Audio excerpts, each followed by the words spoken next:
क्या आपने कभी उस पवित्र धरती को महसूस किया है जहां खुद कृष्ण कन्हैया अपने बचपन में नंगे पांव खेला करते थे और अनेक लीलाएं रचा करते थे? इस भव्य अनुभव की तलाश में हमारी क्रिएटर आईवाईएस की टीम जा पहुंची है एक ऐसे पवित्र आश्रम में जहां आज भी भक्ति और कृष्ण प्रेम की एक अलग ही एनर्जी महसूस होती है। और क्योंकि रक्षाबंधन और जन्माष्टमी जैसे पावन पर्व हमारे बिल्कुल करीब हैं, हमारी मुलाकात हुई श्री नागेंद्र महाराज जी से। उनके साथ हुई हमारी खास पॉडकास्ट कन्वर्सेशन में हमने जाना आश्रम की महिमा, कृष्ण की बाल लीलाएं और भक्ति का वो रास्ता जो इंसान को अंदर से बदल देता है। तो आइए जानते हैं इस दिव्य सफर पर हमारा साथ सिर्फ क्रिएटर आईवाईएस के साथ। सभी दर्शकों को मेरा एक बार फिर नमस्कार। त्योहारों के इस सीजन में रक्षाबंधन भी आने वाला है और योगी राज भगवान श्री कृष्ण का जन्मदिन यानी कि जिसको हम जन्माष्टमी कहते हैं, उसी संदर्भ में आज मुझे बड़े भगवान श्री कृष्ण की ही कुछ मेहरबानी हुई कि मुझे आज काशनी श्री नागेंद्र महाराज जी से मिलने का समय मिला। मुस्कुराता भारत के इस शो में महाराज जी बहुत बहुत आपका स्वागत है। जो परम पूज्यनीय प्रातः स्मरणीय श्री गुरु शरणानंद जी के प्रिय शिष्यों में से एक हैं। मैं जहाँ पर स्थित हूँ, जहाँ इनका आश्रम है, मैं वहीं पे आया हुआ हूँ। महाराज जी पहले तो अपने बारे में और इस आश्रम के बारे में बताएं। जी, मुस्कुराता भारत के सभी दर्शकों को जय श्री कृष्ण। मैं बताना चाहता हूँ कि यह जो स्थान है जहाँ पर आप विराजमान हैं, यहाँ भगवान बछड़ा चराते थे। कृष्ण बलराम और सखाओं के साथ बछड़ा चराते थे। कई लीलाएं यहाँ भगवान ने की हैं, बहुत लीलाएं। तो यह पावन स्थली है। यहाँ भगवान नंगे पांव खेलते थे, नंगे पांव ध्यान करते थे। तो ऐसा यह योगी सा तीर्थ आश्रम है। ब्रज 84 कोस के अंदर है। परिक्रमा यहीं से निकलती है, परिक्रमा मार्ग है। वन्य जीव जंतु हैं, पशु हैं, पक्षी हैं, गोचारण की भूमि है। और यहाँ मोर इत्यादि पक्षी इत्यादि सबका यहाँ विचरण होता रहता है बड़े आनंद के साथ में। महाराज जी एक मैं यहाँ से संदेश दिलवाना चाहूँगा इस पावन भूमि से सभी नगरवासियों को, प्रदेशवासियों को, देशवासियों को कि इस पवित्र स्थान पर आएं और इस नेचुरल प्राकृतिक चीज़ों का आनंद लें और भक्ति का जो परम सुख होता है उसके लिए भी यहाँ आए। बिल्कुल, ये मैं बताना, यहाँ आने के बाद में पूरी दुनिया व्यक्ति भूल जाएगा। अगर कोई बीमार होगा, स्ट्रेस होगा, तो यहाँ आने के बाद उसकी बीमारी, स्ट्रेस सब खत्म हो जाएगा और एकांत में बैठ करके ध्यान करेगा तो यहाँ सिवाय पक्षियों के कलरव के कोई शोर नहीं सुनाई देगा। आपको लगेगा कि असली वृंदावन क्या है, असली वृंदावन दिखाई देगा यहाँ। तो लोगों को यहाँ आकर के वो अनुभूति होगी कि भगवान वास्तव में यहाँ बछड़ा चराते थे, वास्तव में यही भूमि होगी। बहुत अच्छा। महाराज जी त्योहारों का सीजन चल रहा है, कहते हैं कि संतों के मुख से जो शब्द निकलते हैं वो हमारी व्यक्तिगत लाइफ में भी काम आते हैं, देश के विकास में भी काम आते हैं। इस त्योहारों के सीजन पर अगर पब्लिक के लिए आपको एक संदेश देना हो कि पब्लिक एक संकल्प ले कि ये त्योहार भी मेरा है, ये देश भी मेरा है और इस देश में मेरा क्या योगदान रहेगा। जी, मुस्कुराता भारत के सभी दर्शकों को मैं बताना चाहूंगा, रक्षाबंधन का त्योहार बड़ा ही उत्तम है। भारत राम कृष्ण और ऋषियों का देश है, शिव का देश है। और यहाँ राजा एक बलि हुए थे, उन्होंने लक्ष्मी जी को रक्षा का वचन दिया था जी। तो लक्ष्मी जी ने उनके रक्षा सूत्र बांधा और यह त्योहार रक्षाबंधन का बहन की रक्षा के लिए एक भाई का योगदान रहता है। और भारत के प्रति, सनातन संस्कृति के प्रति हम सब का दायित्व है कि हम भारतीय सनातन संस्कृति की शास्त्रीय परंपरा का हम लोग रक्षा करें और उसका निर्वहन करें, क्योंकि भारत में आप हैं, सनातन संस्कृति है तो हिंदू है और हिंदू है तो भारत है।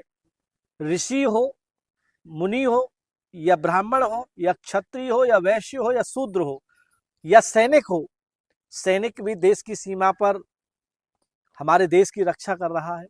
हम सब ऋषि मुनि साधु संत महात्मा भी अपने भारत की समृद्ध की अखंड भारत की कामना करते हैं, जिससे कि कोई भी आक्रांता हमारे देश को लूटने न पाए और हमारे भारत के अंदर जितनी भी विसंगतियां हैं वो सब दूर हों। बहुत अच्छा। ये भगवान श्री कृष्ण की जन्म स्थली मथुरा वृंदावन, व्यक्तिगत रूप से जुड़ना आपका अपना, आप क्या महसूस करते हो और पब्लिक को क्या संदेश देना चाहोगे? पावन पर्व कृष्ण जन्माष्टमी का भगवान कृष्ण 16 कला का अवतार लेकर के जन्माष्टमी अष्टमी वाले दिन आए थे। तो अष्टमी वाले दिन भगवान ने जन्म लेकर के उनका मूल उद्देश्य क्या था? ब्रज में जन्म लेने का। ब्रज में जन्म लेने का भगवान श्री कृष्ण का मूल उद्देश्य एक ही था कि पृथ्वी पर पाप बढ़ गया था, प्रदूषण बढ़ गया था। उस प्रदूषण को दूर करने के लिए, पाप मुक्त करने के लिए, अपने भक्तों पर कृपा करने के लिए भगवान श्री कृष्ण का अवतार हुआ है। जैसे हमारी जितनी भी नदियां हैं वो सब प्रदूषित हो जाती हैं। कैसे? वो गंदे पानी नाले उसमें जा रहे हैं, सीवर के पानी जा रहे हैं, बड़ी बड़ी फैक्ट्रियां हैं, उनका केमिकल का पानी यमुना नदी में जा रहा है। तो ये एक प्रकृति का रूप है विश्व, और प्रकृति के रूप में ये जो पेड़ पौधे हैं, पहाड़ हैं, ये रोए हैं हमारे प्रकृति पुरुष के, विशाल विराट रूप के। और इन पेड़ों को हम काट रहे हैं, तो भगवान प्रकृति को हम काट रहे हैं, परमात्मा के ऊपर कुल्हाड़ी चला रहे हैं। बहुत अच्छा।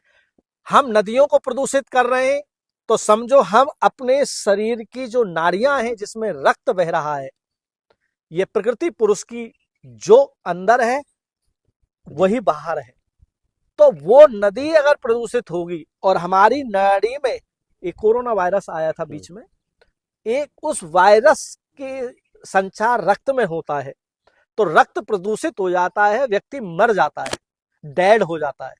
उसी प्रकार से यदि हम भारत की नदियों को प्रदूषित करेंगे और उनको गंदा करेंगे, तो वो नदी डेड हो जाती है। भगवान श्री कृष्ण ने धर्म और कर्म में कैसे संतुलन बनाया था? आजकल राजनीतिकरण धर्म का भी लगातार हो रहा है और कर्म पे तो लोग पता नहीं क्या क्या बोल रहे हैं। एक संत क्या बोलेंगे इस पर? भगवान ने ब्रज में जन्म लिया, तभी से ही कर्म आरंभ कर दिया था। कर्म ये किया, यमुना में कालिया नाग था, राक्षस दुष्ट था। ऐसा नहीं कि उसी समय पे ही दुष्ट थे, आज भी दुष्ट है। हमारी भारतीय सनातन संस्कृति को प्रदूषित कर रहे हैं और लोगों को गुमराह कर रहे हैं, और हमारे देश को एक इस्लामिक कंट्री बनाने के लिए अग्रसर कर रहे हैं ये लोग। तो भगवान कृष्ण ने कालिया नाग को निकाल करके यमुना को शुद्ध किया था।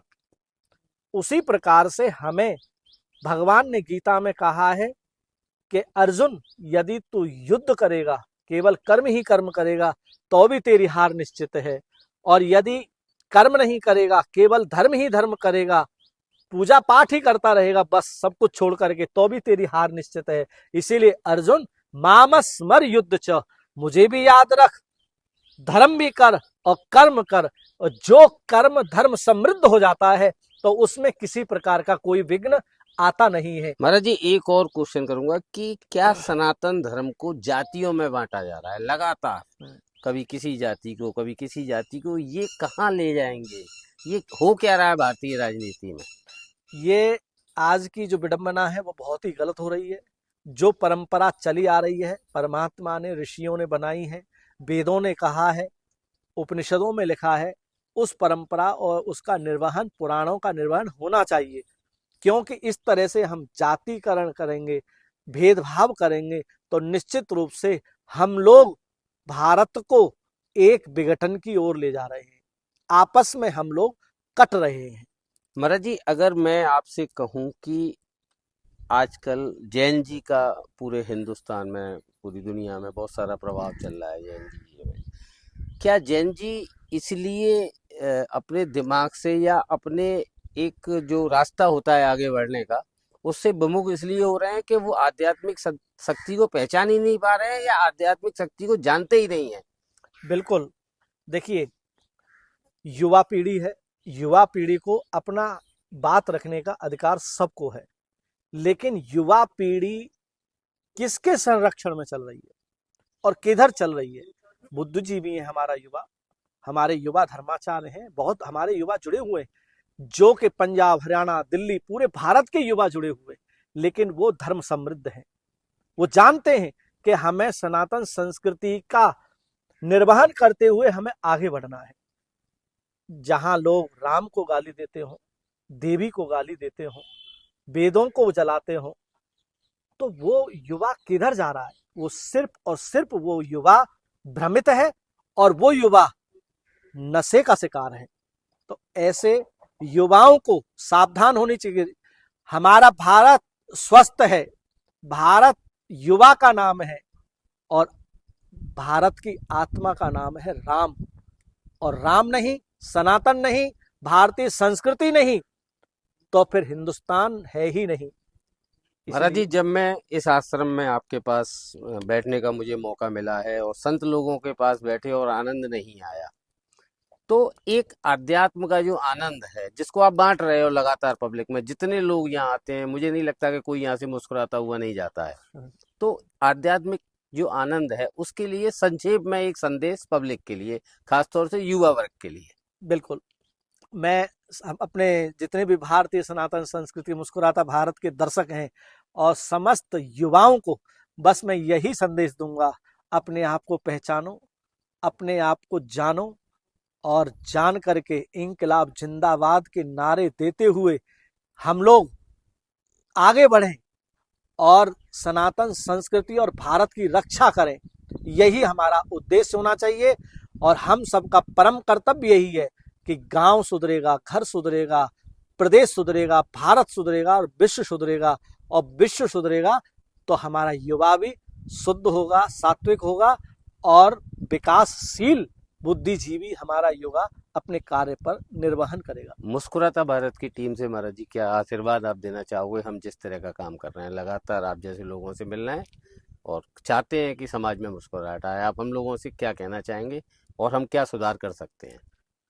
बस मुस्कुराता भारत की टीम को मैं रक्षाबंधन और जन्माष्टमी की हार्दिक बधाई पहले देना चाहूंगा। और सर्वप्रथम मेरा एक सुझाव है कि हमारे भारत का जो हिंदू और युवा आज भ्रमित है, उसको सही मार्ग दिखाना संत धर्माचार्यों के द्वारा, जितने भी धर्माचार्य हैं उनके पास आप जा करके वहाँ युवाओं को जोड़ें और युवाओं को वहाँ से एक प्रेरणा मिले, जिससे कि जो भटका हुआ युवा है वो आगे आकर के अपने कार्य पर चले। यही मैं मुस्कुराता भारत की टीम को कहूँगा। महाराज जी बहुत बहुत धन्यवाद। और सभी लोगों को, मुझे भी बहुत आनंद आ रहा है। मैं पूरे देशवासियों से कहना चाहूंगा इस आश्रम में आए एक बार और यहाँ के आध्यात्म का आनंद लें। जैसा कि आपने पक्षियों के बारे में बताया कि बड़े अनुशासन से, एक बार तोते, एक बार कबूतर, एक बार मोर, और इस तरह से अनुशासन से लोग ये दाना चुनते हैं। महाराज जी इसी तरह के आशीर्वाद आपको हमें मिलते रहें। आपके धन्यवाद।